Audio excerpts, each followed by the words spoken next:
What is up, Planeswalker? Sterix6 back with some more Magic the Gathering Commander. I do, of course, hope that you use Flipside Gaming to pick up your Commander needs. If you go over there, you can go ahead and use promo code 6 for 10% off on orders over $10. It's a good deal, and it helps support the show. Now, today, we're going to be talking about my most recent finished build, which is the Scorpion God. I freaking love this card because it's not strong, but that's a good thing, because not all of your decks need to be super strong. What this deck is very fun. It really pressures the creature decks that you're going to be facing, and it's just really nice having a commander who can never really cost more due to the command tax unless it gets specifically exiled or like shuffled into your library or something like that. So it's very nice to have something like a god, and this is a decent god to boot. So for what you're getting, it's a 5-mana 6/5. That's totally fine by itself. Additionally, whenever it dies, return it straight to your hand at the beginning of the next end step. So if someone kills it on their turn, you can go ahead and get this back to your hand by your turn, which is very nice. So you can just cast it again. And the way this card works is with a bunch of -1/-1 counters. So this is something that isn't super... there's not a ton of cards to really explore this mechanic in the deck. So hopefully Wizards does at some point have another set that does rely heavily on -1/-1 counters, but he doesn't technically need that much support because of the fact that you can just pay 3 mana and go ahead and just put a negative counter on an opponent's card, and when a creature with a negative counter on it dies, you get to draw a sweet card. And those are like the best things to do in EDH: remove things and draw cards. Now I should note that when a creature dies with a 1/1 counter on it, you draw a card, but it doesn't matter how many -1 counters they had on them. It's only ever going to be one card. I do want to apologize for this lighting. I think it's making the sleeves a little bit rainbowy, but I hope that's not too bad. I think I need like a better diffuser for my light, since it is a little not great. Next up, we have Festering Mummy. This is a creature card that when it dies, you can put a negative counter on stuff. It is one of the weaker cards in the deck, I understand, but it's just fun to have stuff like this, because what you can do, for example, is with the Scorpion God, you can go and kill your own Festering Mummy in order to draw a card immediately, and then you can put a counter on one of your opponent's creatures so that you do get that draw really quickly, so that's nice. Fume Spitter is essentially the same, except for the fact that you have to sacrifice it in order to use its ability. As I said, very similar to the weakness of the Festering Mummy, but as of right now, there aren't a ton other cards that I can even think about playing. That said, if you have any hints or like really cool deck choices for this deck, feel free to let me know. Necropede is a cool Infect creature. Now, typically, we're not going to be winning with Infect, but what's nice about Infect is the fact that, very similar to Wither, it deals damage to creatures in the form of -1/-1 counter. So if your opponent does end up blocking, you can go ahead and put a counter on it. And what's nice is that when it dies, you can put a counter on any creature. So, for example, you could put both counters from the Infect damage plus the negative ability onto the same creature, or you could just spread the love around, and that's just a really nice thing to have. Next up is Necroskitter. This one has actual Wither, so it's just it's a 3-mana 1/4, not terrible. Whenever an opponent controls a creature, whenever a creature an opponent controls with a -1 counter and it dies, you may return that card from the battlefield, or from the graveyard to the battlefield under control. That's pretty damn good. So in a deck where you're slinging -1 counters around, what's really nice is that if you actually do have this out, you can go ahead and just, put -1/-1 counters on a large number of your creatures, your opponent's creatures, then like double proliferate or something with some of the cards we have later in the deck, and just gain an insane board advantage. You're going to be getting those ETBs, you're going to be able to just have a stupid board, and if your opponent wiped the board, who cares? Most of them were their creatures anyway. I do believe, for what it's worth, that this will see other creatures die if they all die at once, so I believe you should still get those critters. Ophiomancer is an absolute sleeper card in this deck. The fact that you're getting a snake at the beginning of each upkeep if you have no other snakes means that for 3 mana every person's turn, you can go ahead and just draw a card, right? It is decently expensive, but the fact that a black-red deck has the ability to just pay random 3 mana if you have really nothing else to do with it, to just draw a card is really nice. Also, you get some snakes. It has Death Touch. You can block things, and that's nice. It's a totally value card. Banewhip Punisher, very helpful. You can go ahead and just immediately put a -1/-1 counter on a creature if you really need that. Otherwise, you can go ahead and just sacrifice her to destroy any creature that has a -1/-1 counter on it. So let's say, for example, that you play Banewhip Punisher and it just goes ahead and kills a 1 toughness creature.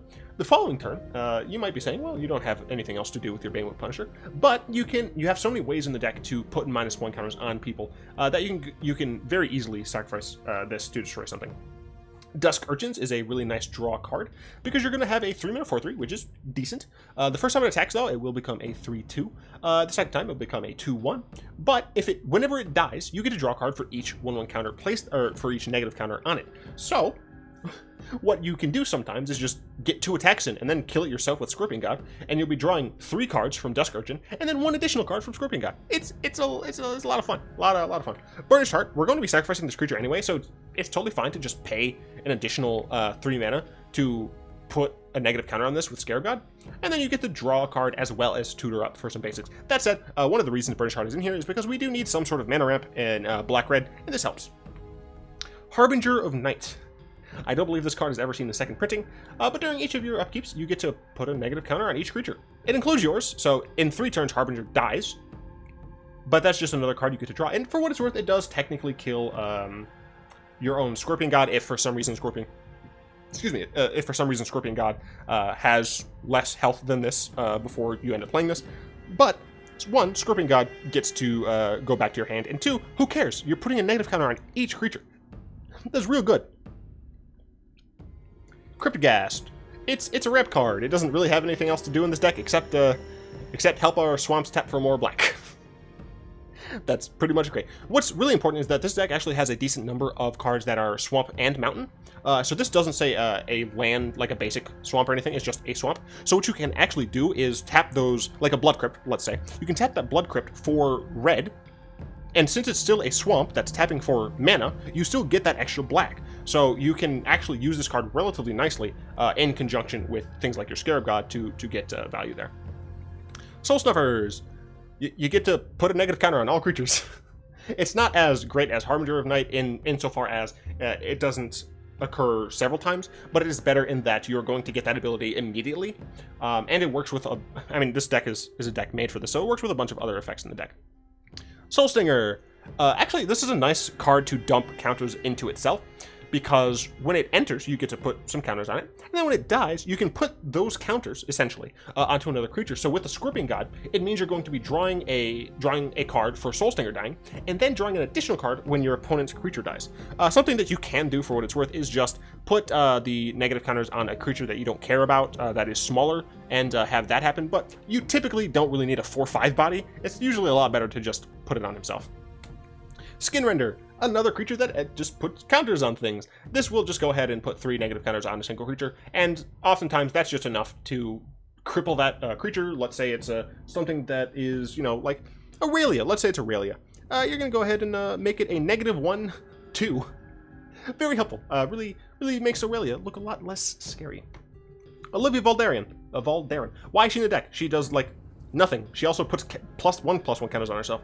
It's because she's good, and I don't get to play with Olivia enough. I think she's really awesome. You get to turn things into vampires and then steal vampires. It's fun. Okay, that's why she's in the deck. Go away. For what it's worth, she also works really nicely with the 2 big mana generation cards I have in the deck that I'll be talking about in the enchantment section. Screw it, I'll mention them now just so I don't forget. Braid of Fire and Black Market. Since those both happen at specific times, Braid of Fire on your upkeep and then Black Market at the beginning of your first main phase, sometimes you don't really have enough stuff to do with that mana, and Olivia Voldaren is a really nice mana sink to use that mana, I should say. Lockjaw Stabber. It has Wither. When it dies, you get to put a -1 counter on it on each creature that already has a negative counter on it. It's real good. This is literally pretty much it. It's real good. Archfiend of Ifnir. This deck does have a very minor cycle sub-theme. I do hope Wizards, in addition to adding more negative counter cards, adds more cards that are good in black-red that have cycling. There aren't a ton, so this is kind of a weak sub-theme, but I just like it enough that it kind of fits the flavor of the deck as well, since a lot of the cycle sub-cards are from Amonkhet. But whenever you discard or cycle a card, you can put a -1 counter on each creature your opponents control. Very helpful. For what it's worth, it's also just a 5 mana flying demon. But you can also just cycle it to try and draw something else. Garner the Blood Flame. A new card, uncommon, pretty good. It has Flash, which is fantastic, and when she enters the battlefield, return to your hand all creature cards in your graveyard that were put there from anywhere this turn. So if your opponent mills you for a bunch for some reason, you can flash this in, get all those milled creatures back in your hand. If someone wipes the board, since you're playing a deck where you have activated abilities, you're very often going to want to just hold up mana once you get Scorpion God out. So you can potentially just have Scorpion God out. Your opponents at the end of each of your next up opponent's turn, you're going to be using the Scorpion God, so no one thinks you have any flash nonsense in your hand. Then someone decides, okay, Justin has way too many snakes or way too many scarabs or something. We just need to blow up the board. They blow it up. You just get stuff back. It's really nice. Also, other creatures you control have haste. That's just a little bonus. You don't really need it in this deck, but it's nice. Cruel Wrath Knight is an uncommon that I believe costs a decent amount, and that's because it is pretty dang good in this style of deck. 5 mana 3/3 flyer, not great. Wither, sure, it's fine, but creature your opponents control with counters on them can't attack or block. This is damn good. You can literally just shut down anything that doesn't have like hexproof, right? Your opponent has a scary Eldrazi, nah, can't attack. Your opponent has a big scary angel, nah, can't attack. It is just nice. Also, for what it's worth, it can't block either. So if you have an army of tiny little scarabs, you can just attack in and win, and it's great, and I love it. Carnifex Demon, another demon. I guess we actually have like a very small demon sub-team. 6 mana, 6/6 flyer, decent. And there's a battlefield with 2 -1/-1 counters. That's unfortunate. It comes out as a 4/4. Who cares? Because for a single black, we can remove a negative counter from the demon and put it on each other creature. It includes your own, but who gives a damn? You are literally paying 1 black, a single black, to just put a negative counter on everything. Stuff is going to die. You're going to draw some cards. It is great. For what it's worth, I should note that it's actually more mana efficient with the Scorpion God to pay 4 to put a negative counter on this, and then pay a single black to put a negative counter on everything. The combo is so good. It's not amazing, but I love it. Decklist, another demon, 6 mana 4/4 Flampler. Doesn't really have anything to do with negative counters, but it's a cool demon. It's a demon I don't get to play with very often, and it's cool. Whenever your opponent searches his or her library, that player sacrifices a creature and loses 10 life. There's no choice. If you have a creature, you must sacrifice. If you have life, you must lose it. Whenever a creature dies, another creature I should say, put a +1/+1 counter on Decklist. It gets out of hand pretty fast. The fact that there are many things that shuffle or that search libraries in EDH means that card's even better. Mightiest the Unhallowed is actually kind of a combo in this deck, and the reason for that is he gives all of your creatures Undying, which means that whenever they die, if they don't have a +1/+1 counter on them, they come back, and a non-human, which is the majority of the deck.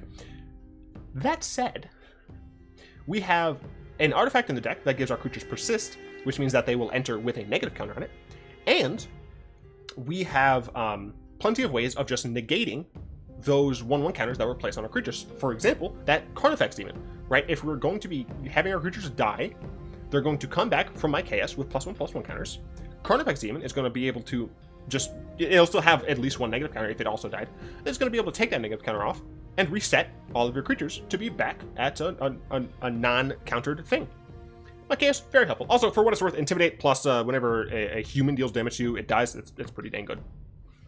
Midnight Banshee is decent. At the beginning of each upkeep, put a -1/-1 counter on each non-black creature. Of course, that's not going to hit everything, and it is going to hit a couple of your cards, but the fact that is just a card that is able to deal a lot of damage, so to say, very quickly. Also, it's 6 mana 5/5 with Wither. It's fine. Shield Dread. I wanted to play Shield Dread. Shut the hell up. She, again, doesn't really do too much for this deck. Unfortunately, there aren't enough good high-end cards that do pay off -1/-1 counters, but she's cool because she is just a powerful card, and this is a really underpowered deck. This is something that you can really bring to newer player friendly tables, and you won't really receive a lot of hate. Shieldred obviously is one of the stronger cards in the deck, but overall this deck is just very fair. It really just does things with creatures on the board. And it's just a nice thing. So this is just a card to maybe up the power level a little. That's all. That's all it is. It's fine. It's totally fine. Because next up is Hate Flare. This is not a great card, but damn it, it's cool. I've literally never gotten this card to work, but I love it so much. 7 mana 5/5, not great. Has Wither, decent, but you can pay 3 and untap it. That's what that little black symbol means. Untap it. And it deals damage equal to a power to target creature or player. That's nice that you can also hit players. You still chunk them for, 25% of their life? Did I do math right? No, I didn't. It's less than that. Shut up. Shut up. Don't judge me. 12.5, whatever. But you can just dome creatures for 5 negative counters because Wither includes that Hate Flare damage. So theoretically, you can really shrink the hell out of large creatures. Unfortunately, you have to find a way to tap it, and usually that means by attacking. So you don't always have a great way to do that, but still, it's cool, and I like it, and it probably is never leaving the deck. Grim Poppet is 7 mana 4/4. That seems really stupid. Also, it enters the battlefield with 3 negative counters. That's a 7 mana 1/1? What? But you can remove a counter from it and put a negative counter on another target creature, so you can immediately remove all those counters. It's not nearly as good. My camera is shaking a lot more than I expected. I'm going to try and stop moving so much. It's not nearly as good as Carnifex Demon. It is definitely one of the weaker top ends in the deck, but as it is right now, it's fine, because the deck's not trying to be super strong. Onto enchantments, we have Crumbling Ashes. At the beginning of all of your upkeeps, you only have one. I guess you could have more. Destroy target creature with a -1 counter on it. You get to just kill things, and it's really nice. That's pretty much it. Phyrexian Arena, we need to draw cards. We like drawing cards. This helps us draw cards. Here we get to an actual combo. Bloatfly Infestation and Nest of Scarabs. These 2 cards allow you to get essentially infinite draws. The reason for that is if you have 2 1/1s, so let's say for whatever reason you already have 2 Scarabs from Nest of Scarabs, you have 2 of those, and then let's say something with a negative counter on it dies, okay? Then you get to put a negative counter on target creature. So I'm actually going to go ahead and use something here. Let us use this. I was gonna grab my guilds, but they're still in the thing. So you have one insect, you have another insect, right? So this insect gets a negative counter on it. It dies. So you trigger your both your Nest of Scarabs and your Bloatfly Infestation. The Bloatfly Infestation does need to target first, so you target this creature. Nest of Scarabs, as well as Scarab God, if he's on the field, has a draw trigger. You draw a card. Nest of Scarabs triggers. You get this, but this dies. And when this dies, you get these 2 triggers. This one, put it on this, Nest of Scarabs, give you another one, you draw a card, etc. You just keep flipping back and forth, and it's just awesome, right? It's very cool, and it allows you to get functionally infinite draw. You can, since this one you can have it target another creature, so you don't have to keep targeting the same thing. You can, for example, just stop by targeting your own Scarab God, right? So neither of these are may. You have to do them, but you don't have to like mill yourself out. So Revel in Riches.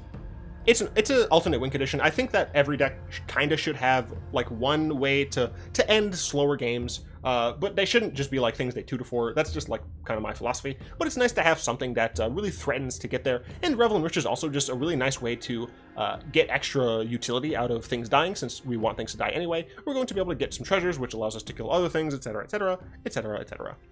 Also, gold. It's gold. Where's my dang treasure? Gold. Dictative Erebos. We like when things die, and sometimes our things die, and this helps us kill other things when our things die.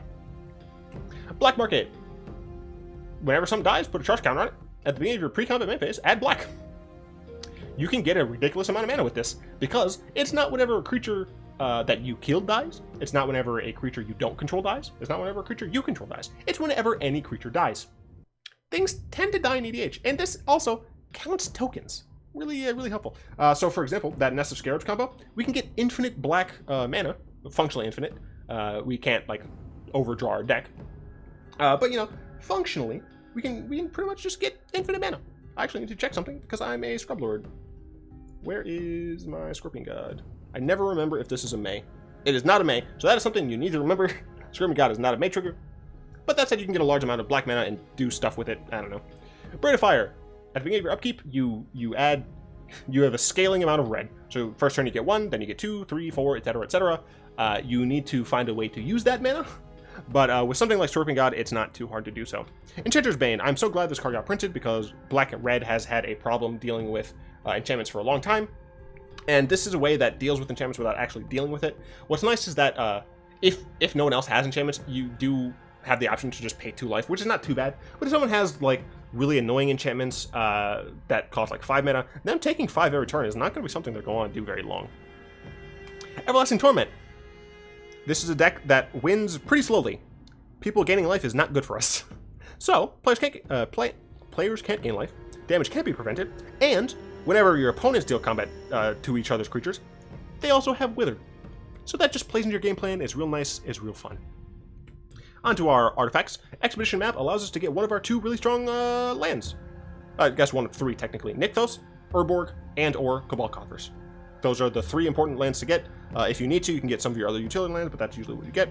Talisman of Indulgence. It is an underrated mana rock and EDH. I will say that if I do play this deck on Dark Souls, I will include Sol Ring, but it's not in any of my decks, because as I've said, I don't like the card. Rakdos Signet, staple. Thought Vessel. We are going to be drawing a lot of cards, hopefully. We don't want to have to discard those cards, so Thought Vessel, helpful. Contagion Clasp. It proliferates, which is cool.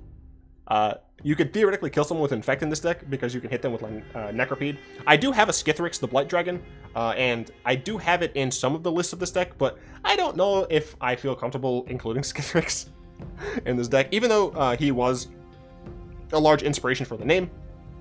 I'm not sure I should put that in. Contagion Clasp, it's okay. Illusionist Bracers. Whenever an activated ability, or whenever an ability is activated, if it isn't a meta ability, copy that ability. So if you equip this to Scarab God, essentially every time you use his 3-mana ability, you essentially are getting an additional discount of 3, right? You're buying 1 and getting 1 free, and that's fantastic in a deck that really wants to do that.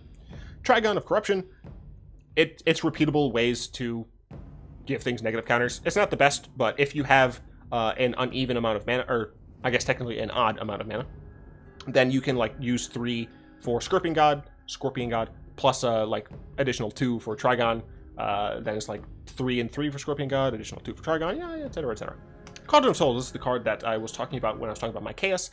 This allows us to choose any number of creatures. It doesn't have to be our own, for what it's worth, and each of those creatures gains Persist. So what's really nice about this, actually, is that if your opponent is playing something like Elves or Cough Goblins, and has non-token creatures, because tokens will just disappear, but as non-token creatures with a health of 1, or with a toughness of 1, I should say, you can just have them come back after a board wipe and reap some additional benefits. So, for example, if somehow maybe you're playing Darksteel Plate in your Scarab God deck, which is not unreasonable. Scarab God, for whatever reason, indestructible. Then creatures die. Those creatures come back with Persist. They immediately die because they have 0 toughness, and you get to draw even more cards. Very helpful, very nice. But it also just combos with my KS, which is very helpful. Contagion Engine. This card proliferates twice, and it puts a negative counter on each creature and opponent controls. This is very good. This is very, very good. It's very good. Expunge, going on to our instance now. It has cycling, that's why it's in the deck. It is technically just worse than playing something like Doomblade. And even then, Doomblade isn't even super highly played. But that said, who cares? Screw you. Grim Affliction, also not terribly great, but it has proliferate, so in certain circumstances, it's pretty fun. Torment of Venom. Oh look, it's another removal spell that's not technically great, but it's on theme, and that's what matters to me. I mean, for what it's worth, it also forces your opponent to lose 3 life, which is what they're always going to do. No one's ever going to sacrifice a non-land permanent or discard a card instead of just losing 3 life. But still, it's fine. Cast Warp, an actually good removal spell that I actually don't like because of the fact that it breaks the color pie a little. This should not hit enchantments, but whatever. Volt Charge. It's another bad card because it has Proliferate. Shut up, don't judge me. I care a lot more about flavor than playing a really good deck, so. Rakdos Charm is actually pretty good. It exiles all cards from a single person's graveyard. There's plenty of graveyard shenanigans in EDH. For example, Sam Biko is his Muldrotha deck. You can go ahead and exile that with this, which is really nice. You can destroy a single artifact, which is helpful. Or you can just have your Goblin player deal a bunch of damage to themselves. I don't know if you can tell, but I am triggered. Bedevil. It destroys a thing. As it is helpful. It's really good. Onto our sorceries, Vandablast. Because screw you. I will absolutely play this on turn 1 Sol Ring. I'll also actually play it when our opponents have a bunch of artifacts out, and we go, no, boom. Fiery Confluence, another card that deals with a lot of artifacts, which is very helpful. But also, you can just deal 3 damage to each creature. You can deal 6 damage to each opponent, or you can do 1 damage to each creature, 2 damage to each opponent, and destroy a single artifact. What I really like about this card is how many things you can do with it. Blast Act. Stuff needs to die sometimes, and this kills things. Also, for what it's worth, if you have Everlasting Torment out, this damage would be in the form of Wither, which means that you are going to get negative counters on creatures, and if you have Scarab out, you will be able to draw a bunch of cards. Also, it gets around things like Indestructible, which is fantastic, So Blasphemous Act is actually a very strong card in this deck. Lethal Sting. We have to put a negative counter on a creature we control, but we don't care. The only thing that makes this card bad is the fact that it's a sorcery, but like, we get technically a benefit from putting a negative counter, like on one of our creatures, say a Carnifex Demon, and then we get to just destroy something. That's like, it's good. It's like actually good. Incremental Blight. It puts a total of 6 counters on things. It's nice. Razaketh's Right is a demonic tutor, except it's not, because it has cycling, and I decided to play a little bit more for flavor. Shut the hell up. Spread the Sickness. It's a bad removal spell that has Proliferate.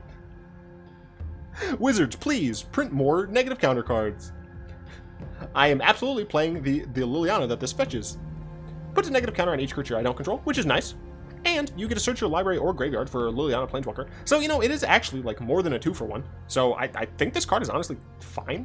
Black Sun Zenith, an actual board wipe that actually just kills things in our deck. We can make so much black mana that just everything dies. Grave Upheaval. Actually one of the first cards that has cycling that is actually like totally reasonable to have, because it's basic land cycling, so you can search out something if you need it, if you really need it. And then 2, you just get a creature from a graveyard, and it has haste.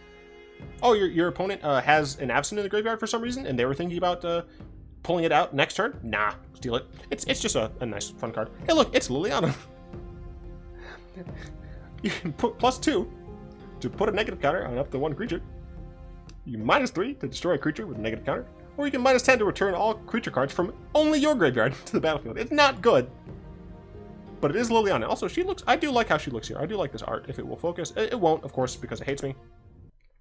Forbidden Orchard. I just put this card in the deck. I don't know how I never realized that this card was so good.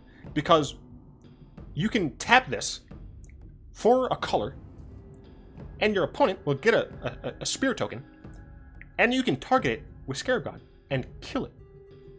It's so good. I don't know how I've never realized that card's great. Command Tower is an EDH staple. That's pretty much it. It's just a staple in EDH. Everyone plays it. Everyone plays it. These videos are trash because I don't edit and I don't care. Nykthos. We usually don't have a ton of devotion, but when we do, we like to make a lot of mana. That's pretty much it. Urborg turns every land into a swamp, including your opponent's, which does technically help your... What is her name? Shield Dread, because she has Swamp Walk. I don't know why she has Swamp Walk. She's freaking huge, but whatever. She has Swamp Walk. And it works really nicely with Cabal Coffers. This card does nothing by itself, but once you get a certain number of swamps, it's really good. It just gets you a large amount of mana.